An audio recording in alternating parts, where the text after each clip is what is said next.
chat about this camera, the FX2. I want to answer some questions, and I also want to ask you guys some questions, so leave your comments below and subscribe. It seems like a good amount of you people that watch these videos don't subscribe, so subscribe so it can make me motivated to continue to make these because I don't get paid.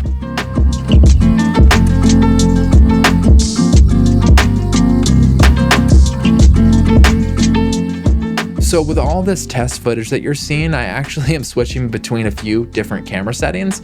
And whenever I shot in the woods, I wanted to keep it very bare bones. So all of it is handheld. I'm using a Pro Mist filter 1/8, and I'm shooting with a Sony 24-70. Yeah, let me know y'all's thoughts. I wanted to keep it not complicated for the shooting because I wanted to really just see what's a real world test with this camera. And if you want, make sure to stay till the end of the video and I will actually show you how I color graded this footage.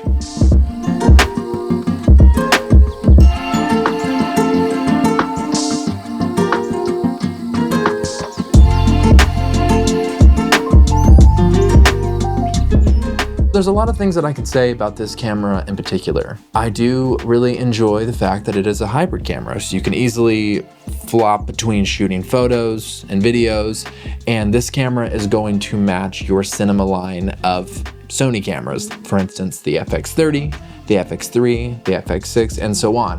They all have a color profile built into this camera that you can easily match between all of those cameras. For me, I think the biggest downfall of this camera is the fact that it has more latency whenever it comes to the rolling shutter.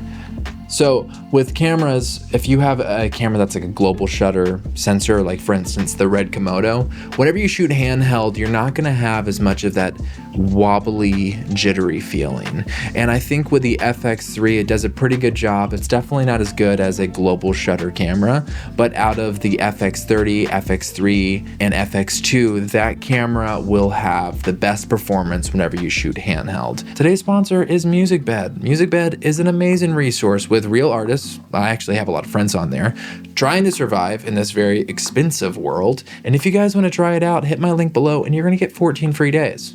You could make a lot of things in 14 days. So I've been trying to figure out the best camera cage for the Sony FX2, and I am deciding between the Condor Blue and the Tilted cage, and I just can't make up my freaking mind. So can you guys just leave a comment below of a camera cage or company that you recommend that I check out, because I need some help. What these cameras do have that I think help that jittery handheld feeling is they have in-camera body stabilization. So whenever you use this camera, you can either turn on standard stabilization, active, or dynamic. Dynamic is a new stabilization that's specifically built into the FX2.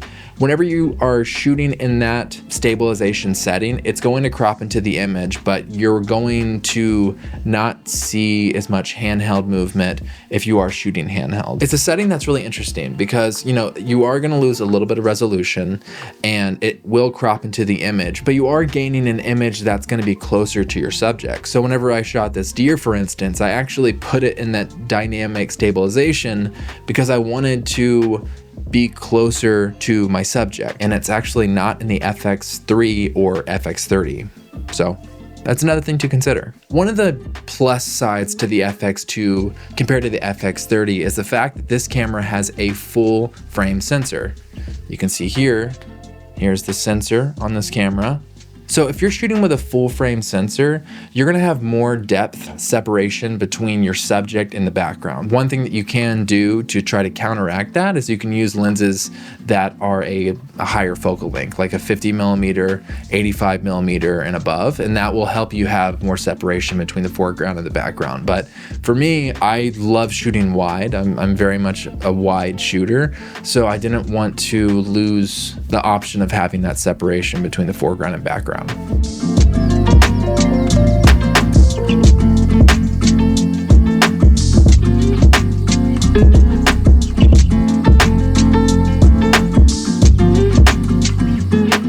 I think one thing I really do enjoy about Sony is that they are just innovating. They're constantly innovating. They're constantly updating their cameras. Whenever I was a red shooter, I would be genuinely shocked if I got more than one software update a year. I mean, even the camera that I'm shooting this with, it's an Fx2, and I'm still getting updates 4 years later. And I just think that that's really important. If you are making cameras for filmmakers, you need to constantly be updating and trying to make the camera as good as possible. So my next video I'm focusing on with the Fx2 is shooting more photography with this camera. I have a few photo shoots coming up and I will be making that video. But until then, do you guys have anything that you want to see specifically with this camera? Leave a comment below and let's keep that conversation going. Whenever you're shooting in broad daylight, it's kind of hard to see your focus if you're pulling focus manually. And I could just use this EVF that really fits so nicely to the face, and it gives me more stabilization because I'm actually propping the camera against my eye.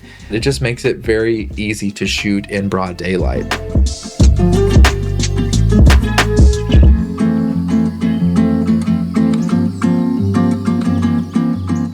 We're gonna jump into the color grade section of this video.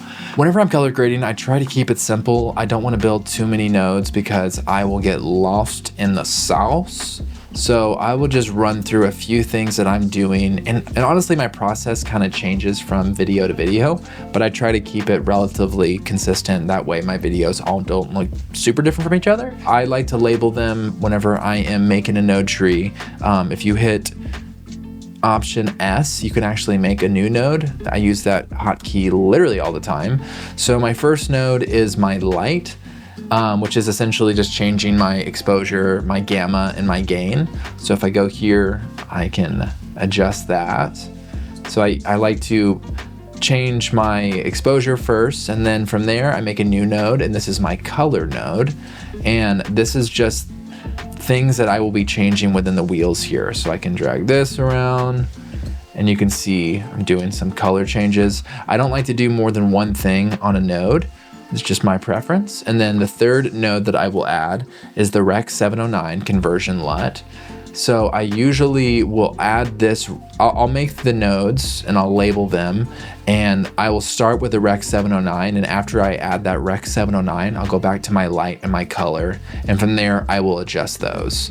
And the fourth node that I have is a noise reduction, and I like to add a noise reduction before I do my final look and my grain. So you'll see here, noise reduction, and on this panel, I do the AI noise reduction, and then I'll hit analyze, and it will find a point of the image and do the noise reduction. Whenever I add grain, I'll go into this node here. I will add grain within the film look creator, and I'll go in here and I'll do a little bit of messing with the film look blend, just to kind of give it a little bit more of that film look. I don't ever change my exposure or my contrast or my highlights. I do that all within the light on this node here. So I add a little bit of halation through this film look creator. I'll just kind of finesse that per clip. The bloom, I'll enable the bloom. And then the grain, I will go and I'll just finesse essentially the amount here and the size. I usually just keep the size at 0, and I will just change the amount, and that will really just kind of fine tune my grain per shot. And after that, I will add a little bit more of a second LUT that is more so giving me just a little bit more of the look that I'm going for. You can see here I'm using one of the gamut LUTs from my friend Kalen, his company. They develop just such amazing LUTs. And the last thing that I add, this is a little bit more of my secret sauce. This is a company, I think it's $100 for like 3 years of updates. It's called Lens Node. And essentially what this plugin is, it emulates lens characteristics. So you have here, they have a lot of different lenses that they have already mapped in here, and they actually update this quite frequently. But you can have the same effects in your lens that I'm gonna actually, for this shot, I'm gonna turn the lens node off and on so you can see. So it's just giving a little bit more texture to your image, and I just think it's really helpful whenever you're working with digital images to try to find plugins that make it feel like it's a little bit more filmic. So let's turn the lens node off on here, and this just really is so subtle, but it adds so much. And then with this lens node plugin, you know, it really does bog down the computer. So the trick that I do, if you go back to your timeline here, I right click and I hit render in place. And what essentially it does, it makes a copy of that clip in ProRes. You can actually choose what type you want it in. I always choose ProRes, and you can render it to your, I save all of these renders to the hard drive of where all the footage is at. So I think this is actually in this hard drive here, YouTube, Muir Woods, renders. So I save it here, that way it's all in one place, and it will make your Resolve load just so much faster. But yeah, if you guys have any questions with my color grading process, please let me know. Well guys, thank you so much for your time. Subscribe again. Thank you so much for watching this video, and let's chat more about this camera. See ya.